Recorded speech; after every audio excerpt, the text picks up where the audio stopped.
Akibat menggelapkan uang perusahaan senilai 1,7 miliar rupiah, seorang supervisor distributor obat di Kabupaten Jember diamankan aparat kepolisian sektor Kaliwates. Di waktu yang sama, Polsek Kaliwates juga menangkap seorang karyawan koperasi simpan pinjam yang juga melakukan penggelapan uang senilai 188 juta rupiah. Dua tersangka kasus penggelapan uang perusahaan ini hanya bisa terdiam ketika diamankan di Mapolsek Kaliwates untuk mempertanggungjawabkan perbuatannya. Tersangka Yohanes, warga Kelurahan Kebonsari, Kecamatan Sumbersari, melakukan penggelapan uang perusahaan di tempatnya bekerja di PT Mensa Bina Sukses, bergerak dalam bidang distributor obat-obatan.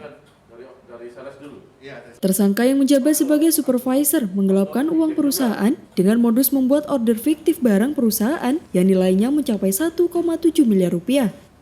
Sedangkan tersangka lain yakni Sigit Purwanto, warga Kecamatan Tanggul, karyawan koperasi simpan pinjam ini menggelapkan uang perusahaan senilai 188 juta rupiah dengan modus tidak menyetorkan uang nasabah. Di sana ditemukan ternyata benar tersangka mengakui bahwasanya telah menggelapkan uang sebesar 1,7 M. Modusnya seperti apa?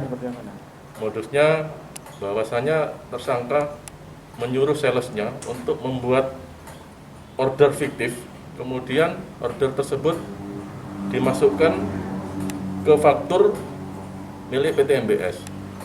Setelah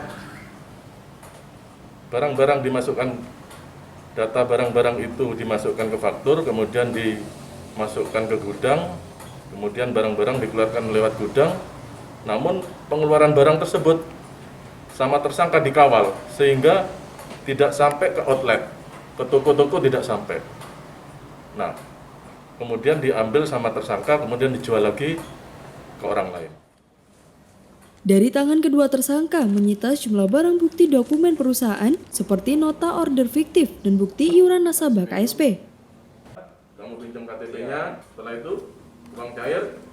Dan akibat perbuatannya, kedua pelaku akan dijerat pasal 374 KUHP tentang penipuan dan penggelapan dengan ancaman pidana 5 tahun penjara.